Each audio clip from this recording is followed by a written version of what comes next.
Just to give you an example, we had the biggest proposal that we were ever going to make. It was a multi-million dollar order that we were trying to get, biggest one our company had ever gotten. So I said, okay, here's what I want you to do. And said, just listen, and every time you hear a verb that they use in one of those three, what we call modalities, or they're just the five senses, that's three of them, make a pitch to say we're here we're gathering information on what exactly do you want from us. And in the process of doing that, I wonder if you could tell us, have you ever done business with a company and you told them exactly, an IT company, and you told them exactly what you wanted, and they really let you down? They were overrun costs, they were late, they were making errors and everything. Have you ever had that? Oh, yeah, we've had that happen before. And so, tell me about a specific time when you did that. And I don't know if you can hear this or not, this clicking. Yeah, no, we can. So while they're telling you, this is the CEO of the company. He just thinking, oh, I'll be done. Oh, that's terrible, man. That ever happen again? Another? Yeah, we had a different one. Yeah, that was even worse. Let me tell you about that one. And you're just clicking the pen, and so you say, well, tell you what, let's shift gears the other way. Did you ever do business with one that was great? They surprised you. They were fabulous. They were under budget. They were on time. They did everything more than what you thought they were going to do. Yeah, we only had one of those, but we did have one. Well, tell me about that. Well, I'll be darned. That's really interesting. And then what happened? And he's just pulling on his earlobe a little bit like that. So now that's setting the stage. That's covert. That's called anchoring. And so we say, okay, well, thank you. We got the information we need, and we're going to come back, and next week we'll have our proposal ready. We'll make the pitch. So same group comes back the next time, and they lay out their proposal. And at the end of it, the CEO says, well, it looks to us like you've got a choice to make. You could either do business with our competitors, or you could do business with us. So now, do business with our competitors, that's all the bad experiences, that clicking's locked in. Or doing business with us, that's the time when you had a really good experience. And they got the order, and maybe would have anyway. So this isn't going to make somebody do something against their will or anything, but it just says all things being equal, that's going to help push you over the edge and get the order. Well, after that, the CEO said, I don't want anybody going out on any sale calls until you talk to Art and get him to tell you about the ear pulling and the pen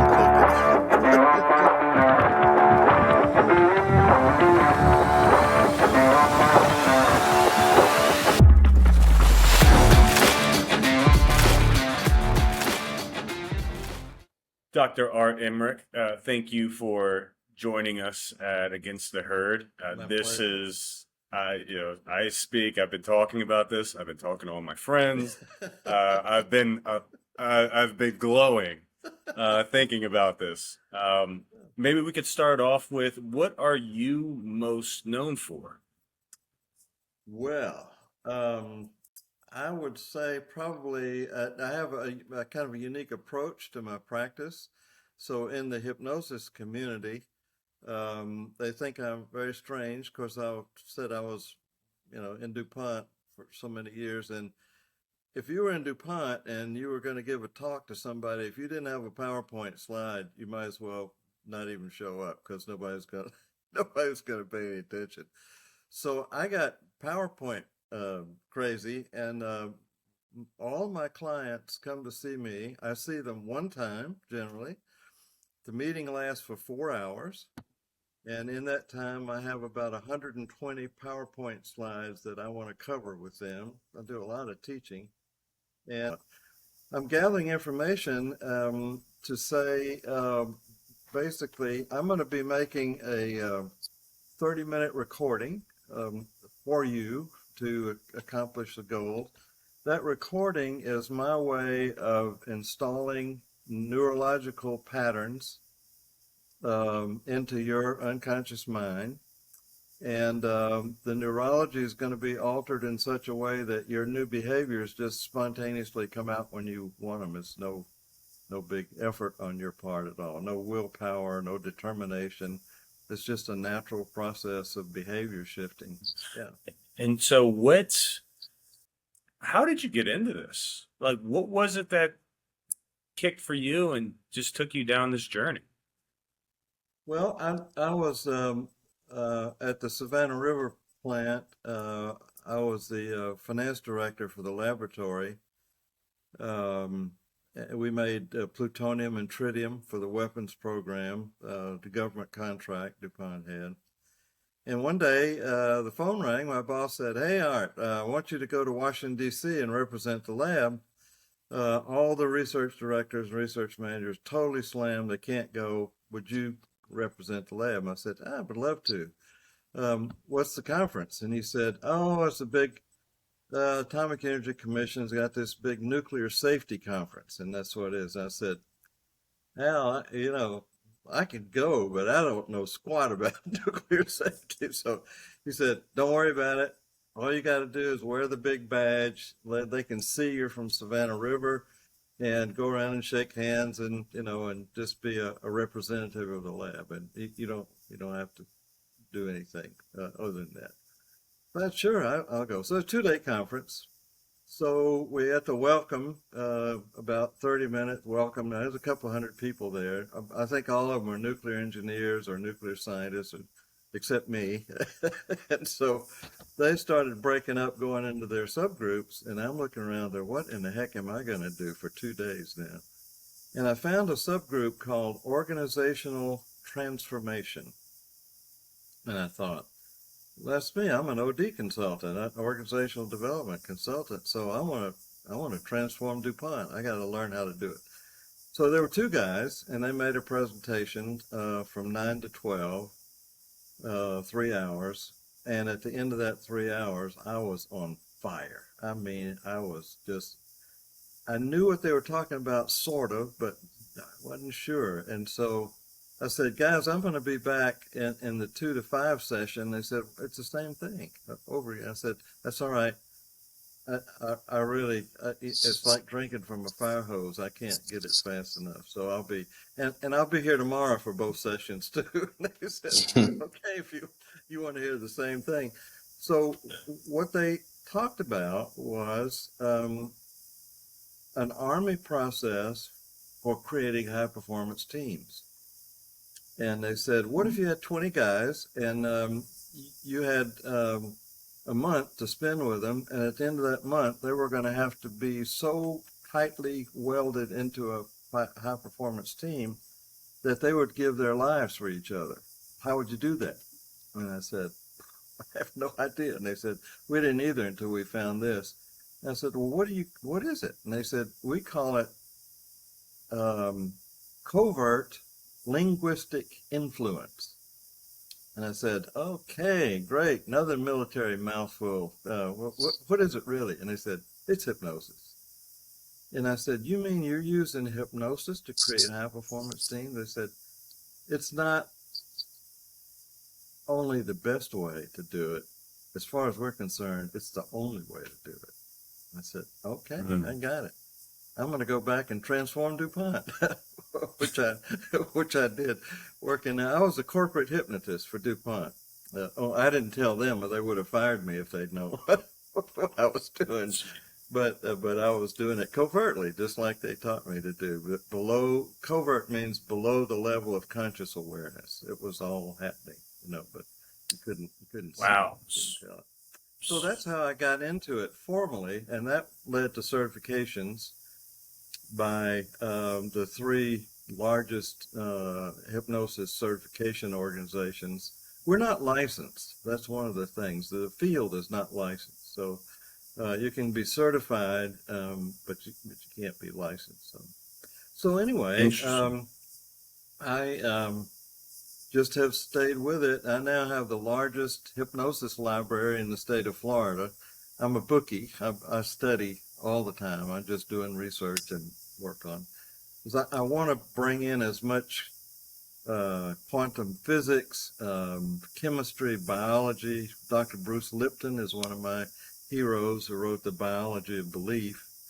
He's a research cellular biologist who believes strongly in hypnosis, which makes him very popular with us.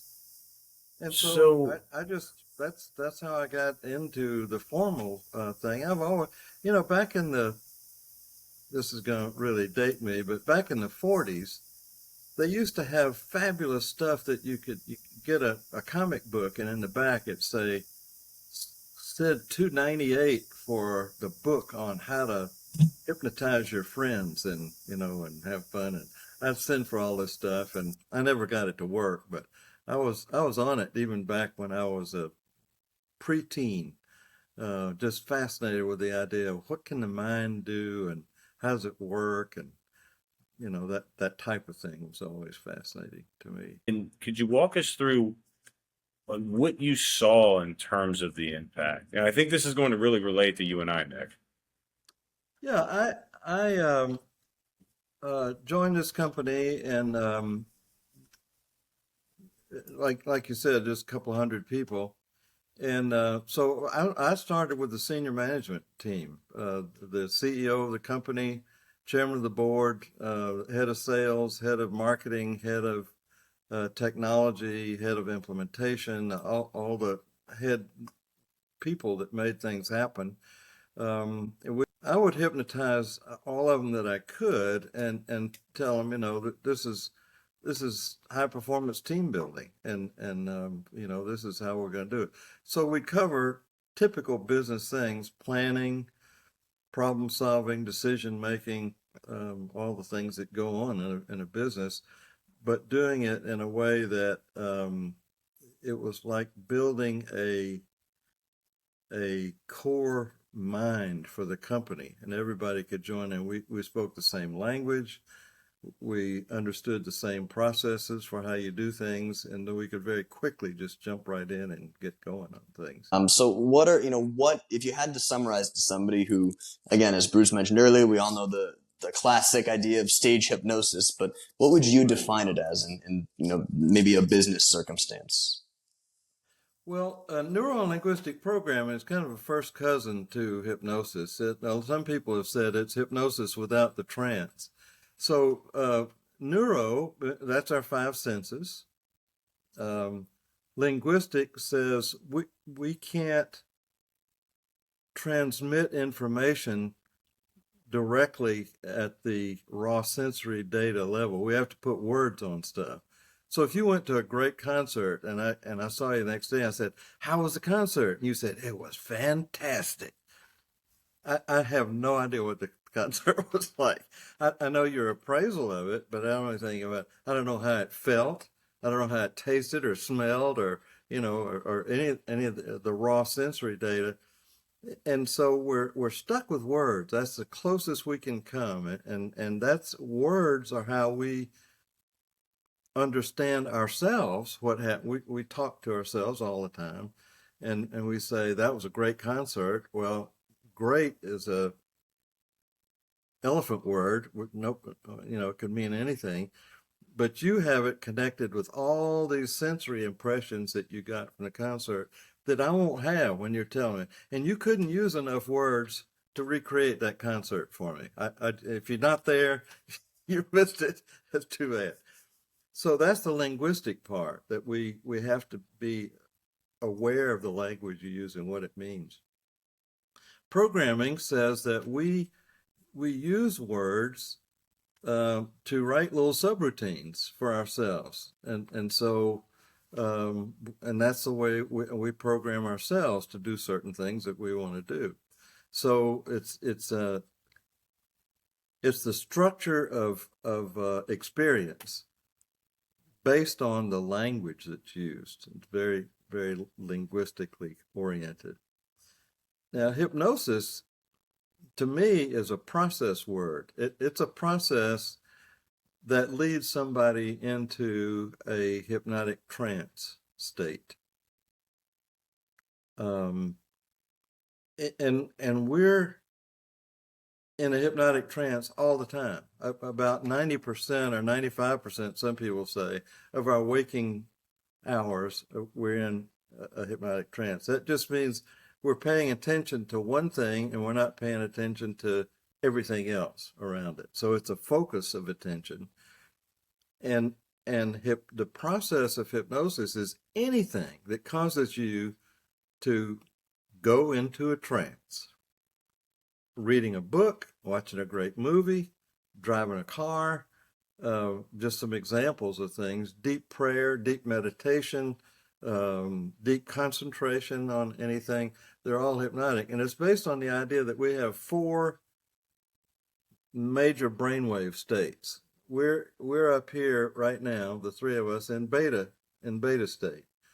That's about 20 hertz for the engineers and scientists out there. Down here is sleep, delta. And so when you say, I'm going to sleep, what you're really saying is, I'm going to leave my waking state and I'm going to my sleep state. But the only way you can get there is to go through these 2 intermediates. These are the magic of hypnosis and meditation and prayer and other things that people do. So you're not awake, you're not asleep either, you're in between, you're in the twilight zone. So this is alpha, kind of relax. Anytime you relax, you go from 20 hertz down to 10 hertz. If you go deeper, you go into theta, that's deep trance, that's 5 hertz. So your brain is actually slowing down. And when you get to sleep, it's an average about 2.5 hertz. So it's a process slowing down. And when you wake up, you go delta, theta, alpha, back to beta again. So you got to go through them. So we're in the hypnotic states twice a day, every day. When we go to sleep, when we wake up, we're going through those. The difference is they're normally pass-throughs. We don't stay there. And states are like anything else that we do. There are things you can do when you're asleep that don't happen when you're awake. Your body can repair itself in a way that it can't for some reason while we're awake. You could do things when you're awake that obviously that you can't do when you're asleep. And the same is true with alpha and theta. There are things you can do in each one of those states that you can't do otherwise. So hypnosis is a process where I say, I can't hypnotize anybody. You can hypnotize yourself, and what you do to do that is you get out of your daily waking state. And you have to do that. I can't do it. I'll make it easy. I'll put some beautiful music on in my office. I'll turn the lights down low. I'll speak in a nice quiet voice. But you got to get out of what it means. You got to relax. As soon as you do, it opens the gateway up for me to speak directly to the unconscious. So we got a conscious mind and an unconscious mind. The value of the conscious mind is it makes decisions. Unconscious doesn't make any decisions at all. It's waiting to be told, what do you want from me? It has a job of running our body. It's the body's mind. And it breathes, beats our heart, and flutters our eyelids, and all those things that automatic in the background, runs every system we have: digestive, circulatory, reproductive, endocrine, respiratory, immune system, all in the background. We don't have to do a thing about it. It keeps our temperature at 98.6. You know, if we get into a cold room, it'll contract the capillaries on the surface to keep the blood deeper inside. We'll radiate heat. We go outside where it's real hot, opens up those capillaries so we can let the heat out. All that's happening and as a result of this unconscious. It's the doer. It's the accomplisher of things. And it'll accomplish almost anything we ask it, but it won't do it until we ask it. It's got a big job. We got 50 trillion cells in our body, according to Dr. Bruce Lipton, who wrote this fabulous book, The Biology of Belief. And it's in a first name basis with all 50 trillion of those cells. All cells need 4 things. They need food, they need water, they need oxygen, they need waste removal, like all living creatures, And so the unconscious is checking with them. What do you want? What do you need here? You know, a little more of this, a little less of that, or whatever. And it's able to do. We don't know how many things it can do simultaneously. It's in the trillions, but we don't really know. So if you want it to say, look, I'm biting my fingernails and I really don't want to do that anymore, that habit is stored in the unconscious. It got there because we started doing something over and over and over and over. And when you repeat something, the unconscious says, I tell you what, I'll do that for you. You wouldn't even have to think about it anymore. You've done it so many times. I know you're going to do it. Just let me do it. I'll take over from here. And that's why people bite their nails. They're not even aware of it anymore because it's coming out of a habit. So it's just really important that people learn how to speak to their unconscious mind.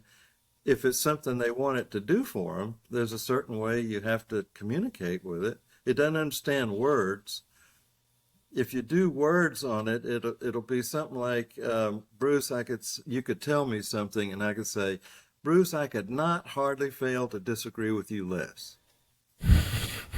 And would say, does that mean you agree, or does that mean you don't? And I'm not really sure either. It's a quadruple negative. I don't know how you make sense out of it. But so the unconscious says, speak to me in raw sensory data.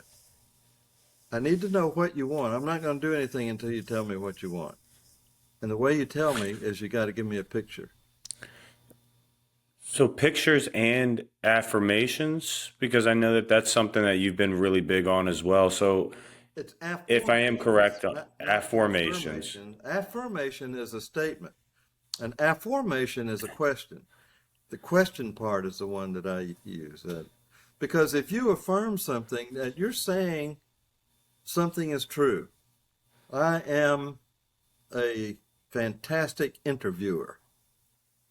And if that's not true yet, if you're just learning to do interviewing, your conscious mind, will say that, and your unconscious says, that's not true.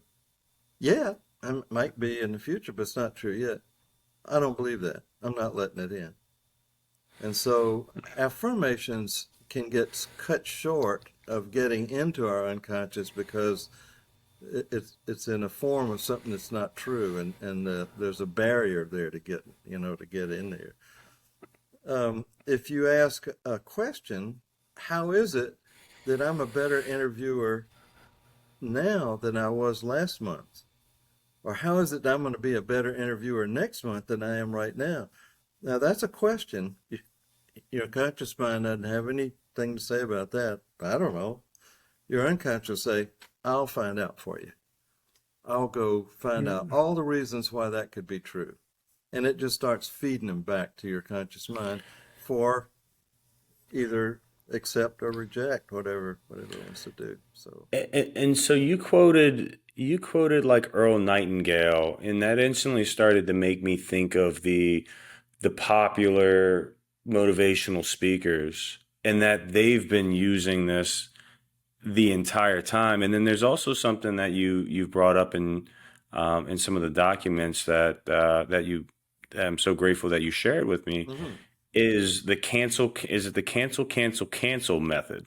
right. And that is to, as you're creating, and help us understand this, right? Affirmations, you're creating these, you're asking these questions, but then your subconscious has these negative thoughts that are constantly coming there to basically break that down. And then that cancel method, could you maybe explain exactly what what that is doing and what you are doing, again, to put this in practice for the Yeah. common man? Well, it's called labeling. The Let me give you an example I have a lot of golf clients here in Florida, and so they they hit a golf ball, And what I tell them to do is I want you to watch where the ball ends up. Is this where you wanted it to go? If it is, you say, great, or excellent, or fabulous, or some word like that you like to use. Now, if you hit another golf shot and it goes off way off in the rough or into a sand trap or whatever, you say garbage or crap or worthless or whatever. So what you're doing is teaching your unconscious the difference between a good golf shot and a bad golf shot. And it's a little like two folders in our unconscious. The bad shots go in this folder, the good shots go in this folder. So as you load those folders up with shots from drivers and putters and sand wedges and 6-irons and all that, and you're just labeling. Every time you hit a golf shot, you label, so that the unconscious begins to build up an understanding and an appreciation of the difference. If you don't label it, all these golf shots just go into your unconscious. There is a big book like that, and you say, okay, I'm getting ready to hit a 6-iron. Get me a 6-iron shot. Well, just go grab one. It doesn't know if it's a good one or not a good one. Now you've got them segregated so you can tell. So the unconscious really likes labeling. Well, if you start using that cancel, then that means disregard, reject, ignore, oops. A lot of people like oops is what the word they use. And it's just a way of letting your unconscious know, I made a mistake. I didn't mean that. I don't want that. That's all it is. It's just a labeling process, so that your unconscious is almost like a child. And if you want it to learn something, you got to do some things that will accelerate the learning process, or you can do things that are very confusing. If you say, I want to be a success, your unconscious has no idea what you're talking about, because what success means to you and what it means to me is totally different. So it says, show me a picture of what success looks like to you, and then I'll be able to understand it. So you pick a picture that represents you being successful, and you put some strong positive feelings. The emotion that goes with that picture is a very important part of it. And then you start doing that over and over and over and over again. That's the repetition, which if we were learning a sport, we'd call that practice. Well, in this field, we just call it repetition. And that's what embeds it into your unconscious mind and makes a habit out of it. And a habit just means unconscious, take charge, take care of it. So you say, all right, I want to be a success. And you make a picture, and it's got a strong feeling of, yes, boy, that's good. I have joy. I'm happy. I'm motivated. I'm excited. But you only do it one time. Well, guess how good a piano player you'd be if you practice one time. You got the repetition is a key aspect of what this is all about. And when you start doing that same picture over and over and over, eventually the unconscious say, oh, you want me to do that for you? Okay, fine. I can do it. I got it. Don't worry about it. You don't have to do that anymore. And that's why I picked 65 nights that I want my clients to listen to this file, this CD or flash drive that I make for them. It's about 30 minutes long. And I say, I want you to listen to this for 65 nights. That gives me about 30 hours of programming their neurology and installing this new behavior pattern that they've asked for right there. So it's kind of like the program you have stored there for how to drive a car. For a while, you had to really concentrate on that and think, okay, left foot here, right foot, and I got to watch the rearview mirror, and I got to watch the speed, I don't know where am I going, I got to watch the turn signals, all. But after a while, you practice. Now you do it and you don't even think about it. It's a program that's stored in your unconscious.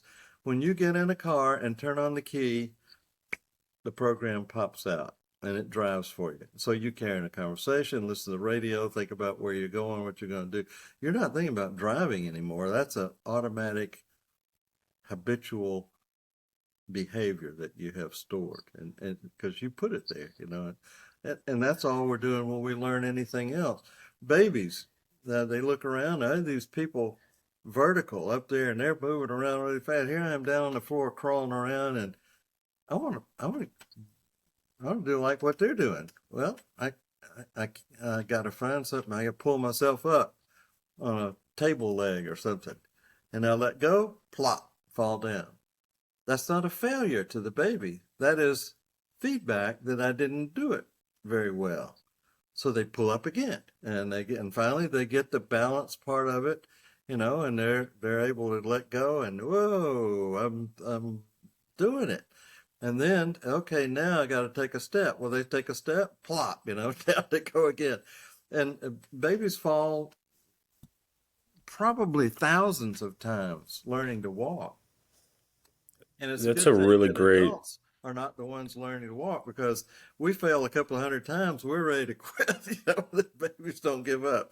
They just keep right on going because they're I motivated think that's by a drive. yeah. I'm going to succeed. I'm going to do this thing. Yeah, and that's like a really great. That's actually a really great example. Nick, I didn't know if you had a question or if you were Yeah, teeing I up. had one question. So you've talked a lot about obviously neurosensory, the senses that are helping to program the subconscious. Is it Right. possible to reprogram or tell the subconscious anything without your senses? Again, you said before that the subconscious can't think on its own. So is the way that you're able to make it think by using senses to, again, give it a green or a red light, essentially? That's the programming is a series of pictures and feelings that are repeated. And once you do that, now the picture can be a video. It can be quite involved, about here's what my success looks like, and you might picture a whole round of golf, for example, or whatever it is that you want to be successful at, and you put those strong feelings with it, and you repeat that. Now, you don't have to repeat exactly the same video, but it's got to be the same subject matter and similar, Now we can get into submodalities where we can say, if I ask somebody to, I had a guy who came in, he said, I want a red Ferrari convertible. I said, great. I think that's a great idea. So, do you have a picture of the success you're looking for? Oh, yeah, I do. He said, I can see, here's that red Ferrari going down the road. I'm in there, my hair's blowing back in the wind, and my little scarf is fluttering, and I got a big smile on my face, and I'm just driving this beautiful red Ferrari down the road. I said, that's interesting. That is a way to have a vision of success. But here's the problem. To your unconscious, some other guy has got the car that you wanted. He looks just exactly like you. But if you really want to solidify this, step into that body. Now you're behind the wheel. You're the driver of this car. You're not watching somebody else drive it. You are the driver. Now what do you see? He said, well, I don't see anything. And I said, you mean you get in the car that you're going to drive and you shut your eyes? You don't know. What do you see? Well, I guess I just see the hood of the car. I said, exactly. You see this big red hood out there in front of you, maybe the top of the steering wheel, and your hands maybe on the steering wheel, maybe a little bit of the dashboard. You can see the rearview mirror. So that picture, now all of a sudden your unconscious says, oh, this is us, but we got oh man, that's a different thing altogether. Now I've got two views of the same thing. One is associated, I'm in my body. One's dissociated, I'm out of my body. That's how my success looks to other people. Well, both of those views are very helpful to the unconscious. Now it's got two ways to understand what success looks like for you, So everybody's got a way of remembering things. And when I ask them, and a lot of people always remember associated. They're always in their body. They can't see themselves because they're looking out through their own eyes. And other people almost always remember it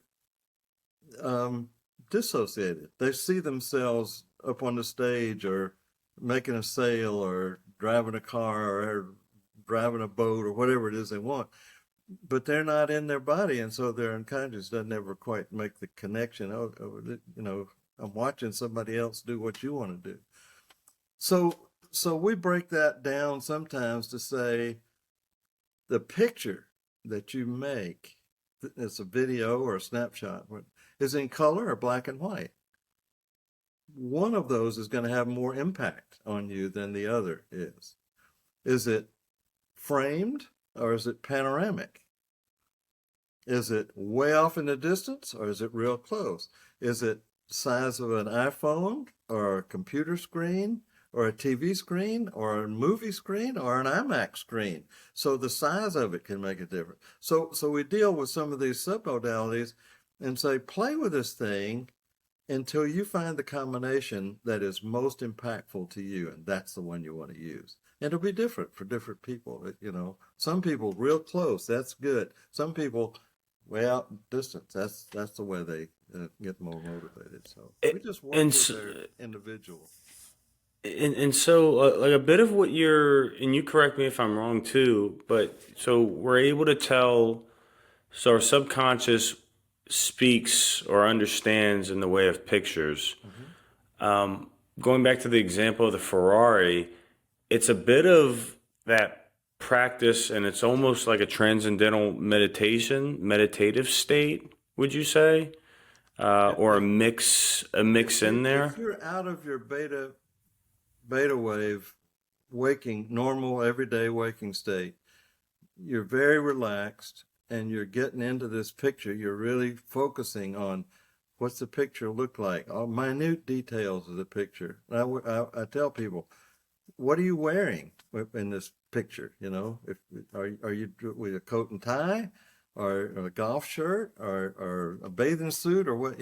You have to get to that level of detail and just really press it and go down into that level so that the pictures begin to inform the unconscious about what it is that you want. And it'll try its best to get that for you. It never goes to sleep. Unconscious awake 24/7, and it's working on these things while you're sleeping, while you're thinking about something else. It's working on solving this problem, along with running all these programs in the background and all these systems and taking care of all these cells and all. It has unlimited. The conscious mind can only do one thing at a time. It's very slow, comparatively slow. It gets bored, it gets overwhelmed, it gets confused, it gets, tired. So it has, but it's the decider. The real accomplishment of the conscious mind is it'll decide. It'll say, I want this, I don't want that.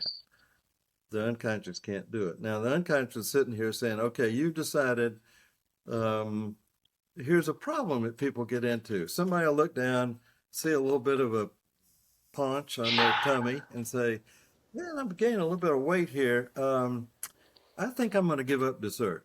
I'm not going to eat any more dessert. So that's what the conscious mind does. It makes decisions. Appropriate. Meanwhile, the unconscious is sitting back here saying, wait a minute, I love dessert. Well, you just made a decision. You didn't inform me. You didn't ask my opinion. You just decided I'm going to do it. Okay, you take something away from me that I like. I'll take something away from you. We two can play that game. And by the way, I don't ever go to sleep. So here I meet Bruce, and I say, okay, I got that face. Now I know that's Bruce. So next time I see him, I can say, hey, Bruce, how you doing? So you come back into my life. And I say, hey, what's your name there? Buddy. And so you leave. And the unconscious says, that was Bruce.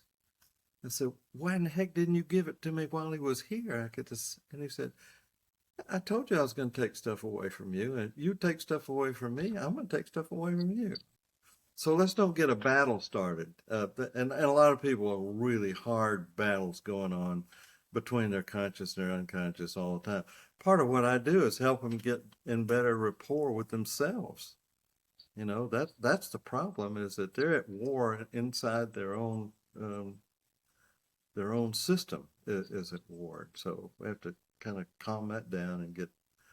So I work medical. I do a lot of medical, a lot of knee replacement work going on here in Florida. So I had a person going in for knee surgery, and so they get into the operating room. They're anesthetized, and the surgeons take out the scalpel and cut a big slice down the front of their knee, pull the skin back over, and they expose all that, and they get a saw out. You know, they're cutting the knee off. You know, the unconscious is not asleep. It stays awake all the time. It's the conscious mind that gets anesthetized and put to sleep. So after the operation, that unconscious comes back and says, "Hey, did you know anything about this? That they were going to cut my knee off here?" "Oh, yeah, I knew it. Yeah, we planned it as a surgery thing." "And you didn't say a word to me about it? What kind of a friend are you anyway? I need to be prepared for stuff that you plan ahead. I don't know anything about these long-range plans you got. If you didn't give me any pictures of it, you probably never made a picture. You didn't know what it was going to look like anyway. But you didn't say anything. So how you expect me to I'm going to go into shock. You know, that's my reaction is, you know, I don't know. I think maybe we're in a dark alley and some guy with a knife has cut our leg off. I don't know what's happening." So the communication area between conscious and unconscious can be vastly improved just by being aware that if you want to be prepared, make sure you let your unconscious know what's getting ready to happen and what you expect from it. So what I do with my clients, if I catch them beforehand, but before the surgery, I say, "I want you to plan a going away party for your old knee. I want you to invite all the parts of your body that you think would be appropriate to be at this party, and you're going to give a speech. You're going to serve refreshments, and you're going to decorate, and it's going to be a real party. And you're saying you get an early retirement. I'm not angry with you or anything. I just want to let you know that you get an early retirement, and we got a replacement coming in, probably not as handsome as you are and all that, but it'll be made out of metal and plastic, and it'll do the job. And so I just want you to know that's what's going to happen." So then the surgery happens.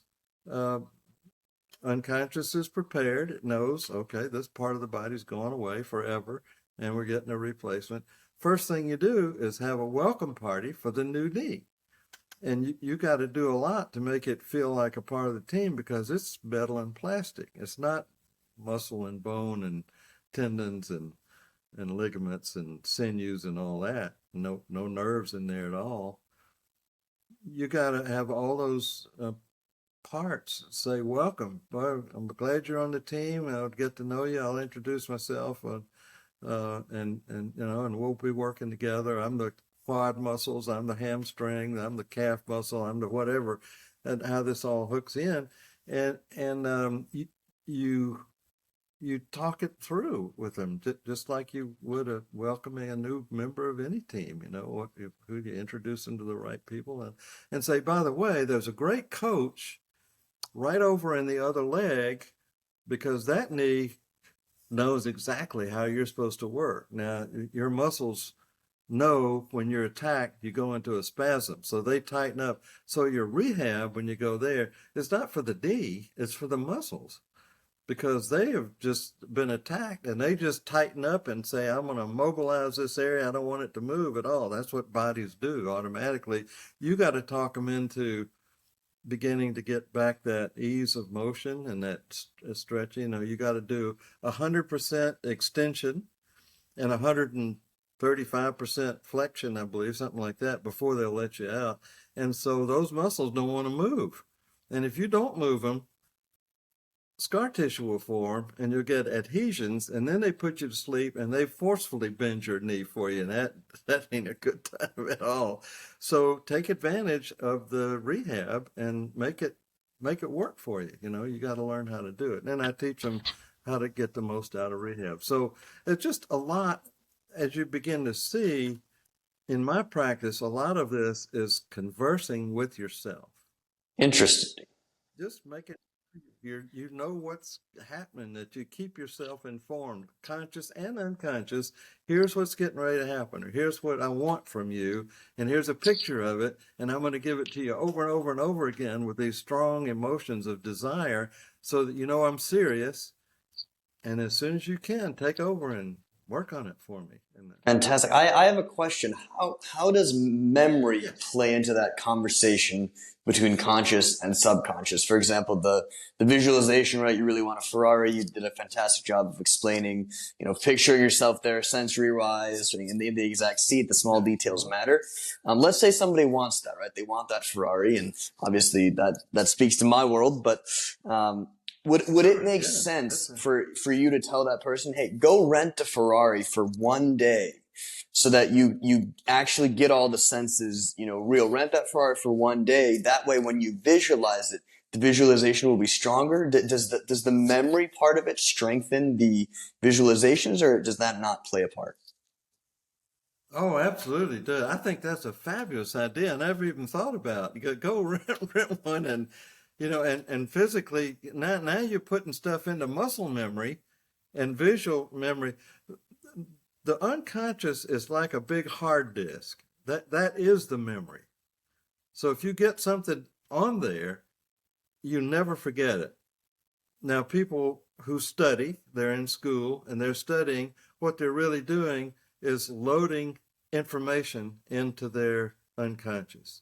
And that takes repetition to do it. That's why you can't just read something one time, unless you've got a photographic memory of something, but you repeat. That's what study is doing this over and over and over.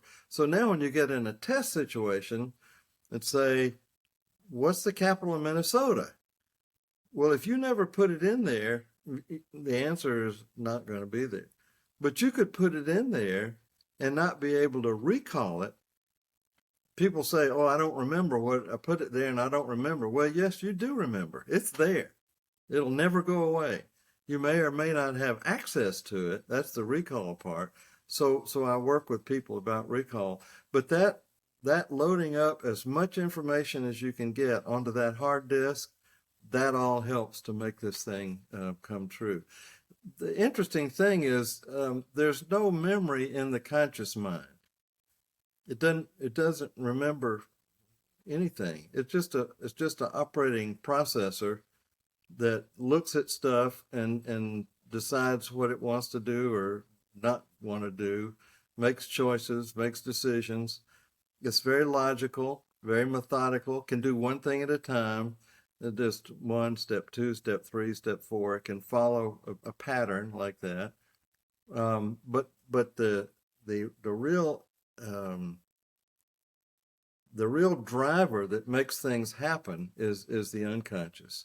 It's the one that once it knows what you want, it starts working on how to get that, and it'll work night and day until it's a manifestation process for people that believe in that side of it. What you're really doing is you're saying, here's a picture of what I want, and here's how bad I want it. And that's the emotional desire that you put in with it. And I'm going to repeat it enough so that you know that I'm really serious and I want you to do this for me. And then it goes out and starts figuring out ways that we never would even dream of. It has ways. One of it's called the RAS, the Reticular Activating System. It's a little knob at the top of the spine, base of the brain. And when you get what's called a dominant thought, that's a picture with these emotions on it. We call it a dominant thought. That turns on the RAS. It's like a radio. It's got a dial that you can change the stations and find one, and it's got a volume control. You make it real loud or make it real soft. The RAS operates automatically once you get a dominant thought. So Nick, for example, you got somebody coming in and says, I want a red Ferrari convertible, and I really that's my dominant thought. That's what I want to put in there, and I want to repeat that I get this. That turns on the RAS, and the RAS says, I'm going to look around, and if there's anything that I see that looks like it might help you get that Ferrari, I'm going to turn the volume up on that thing. It's just going to pop out of the visual field so you'll see it, or it's going to pop out of the auditory field so you'll hear it. So back in the day, I don't know if you I don't know what your age is, but when the VW Beetle first came out, they were orange, and they cost $1,995. And I bought one of them, and I thought, I'm going to be the first person in town, a little town, Aiken, South Carolina, where I'm from. I'll be the first person to have one of these cars. It's going to be so great. So I buy the car. I'm driving out of the showroom, and I look up, and there's orange VW Beetles all over the place. I just see, they were there the whole time, but the RAS had not turned the volume up on them because they weren't particularly important. As soon as something's important, wham, boy, it's just gonna pop it out.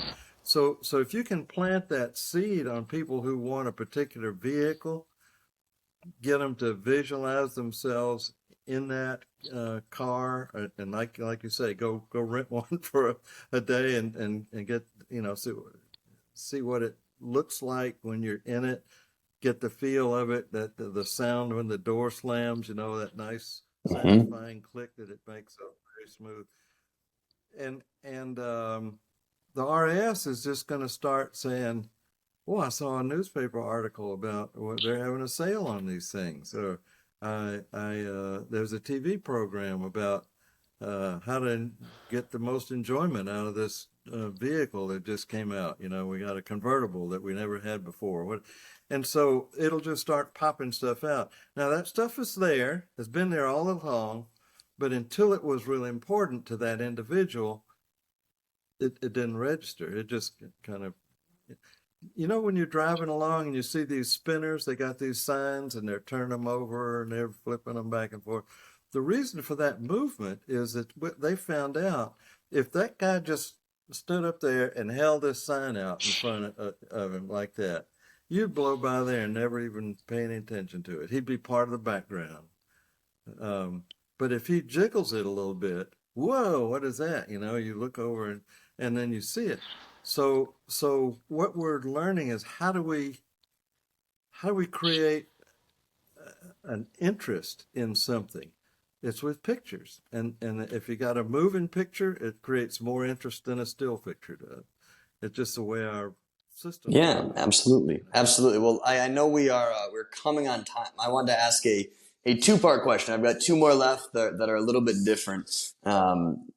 So one, susceptibility.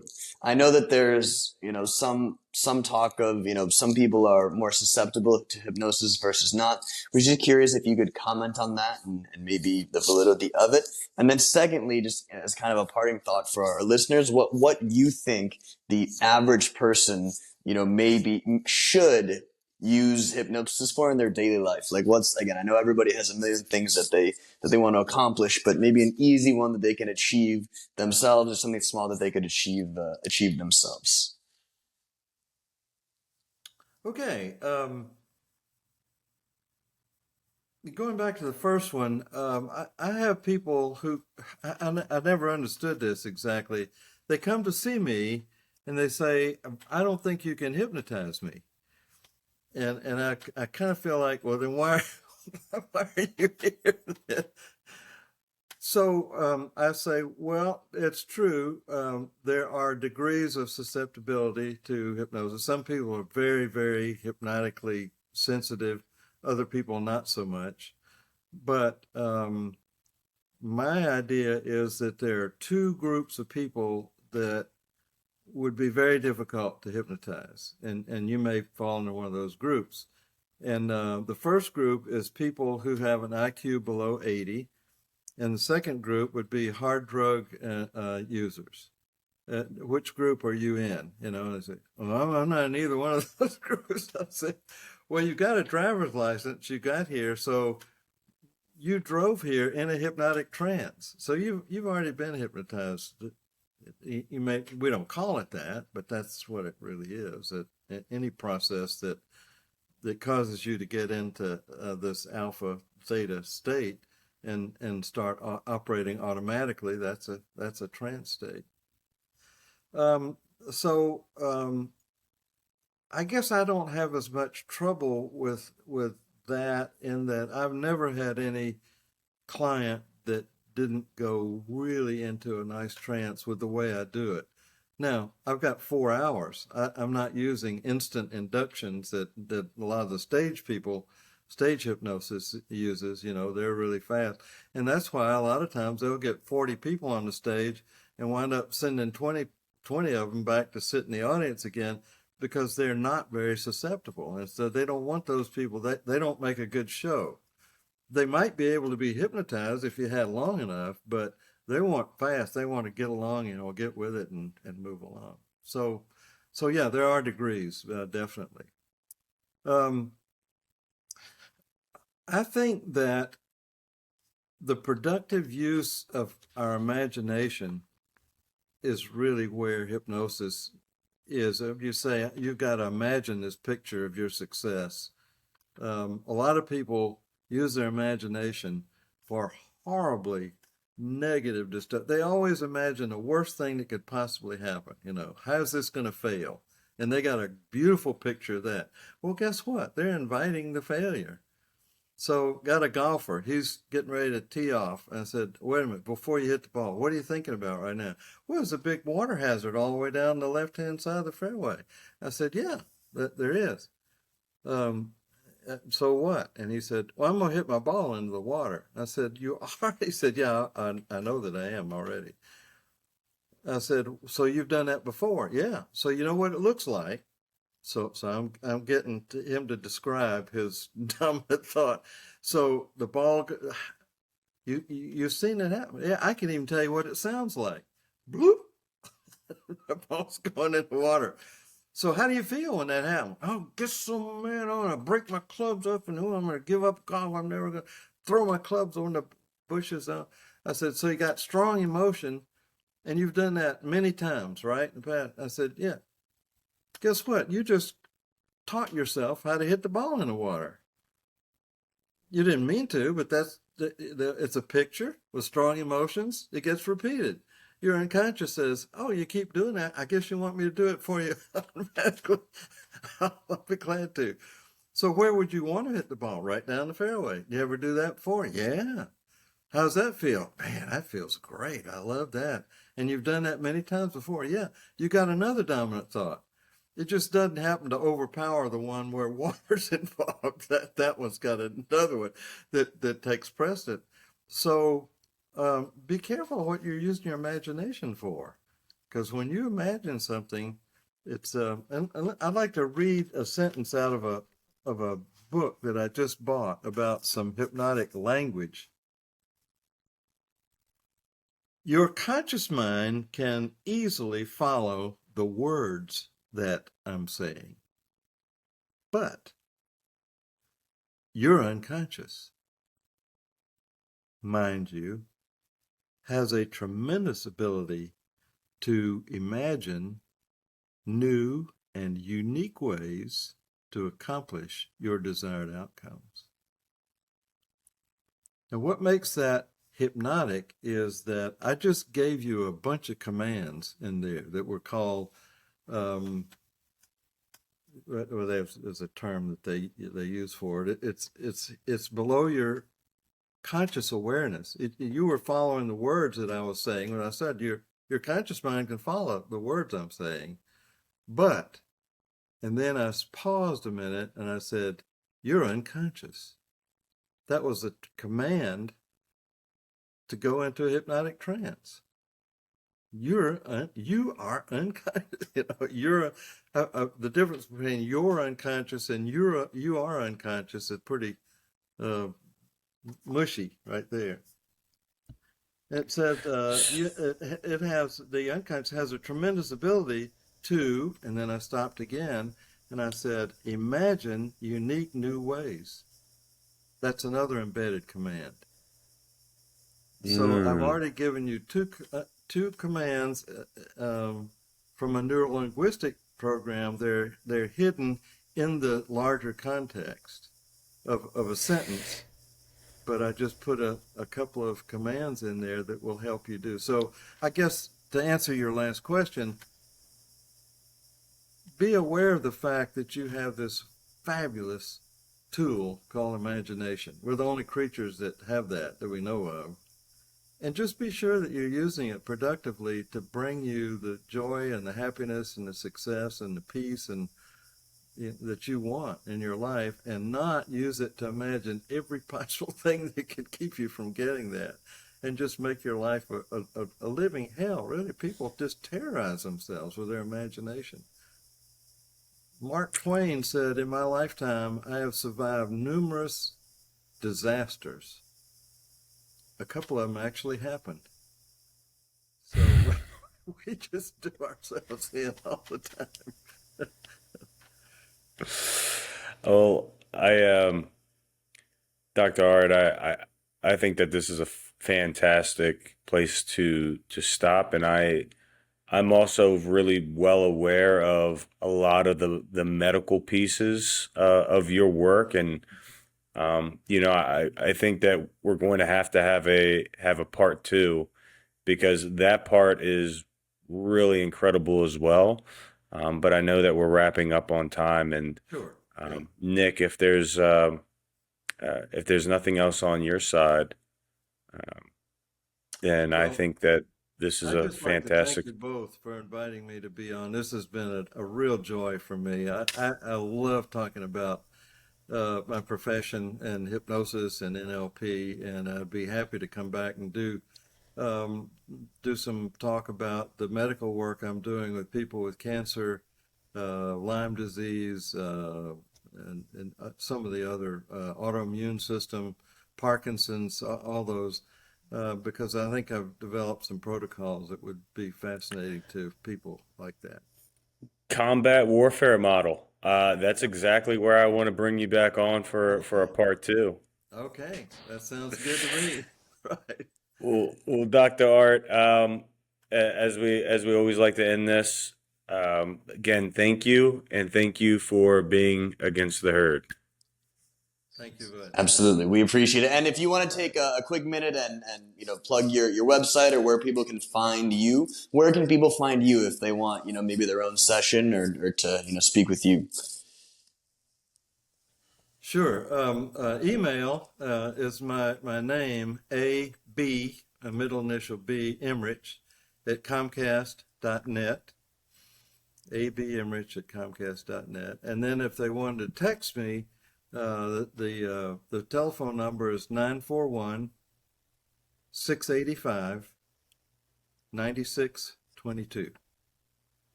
And please do text ahead. If you just call, it'll show up as a spam call and I won't be able to get it. So if you text, I can put your name and number in my phone, and then we can have a conversation.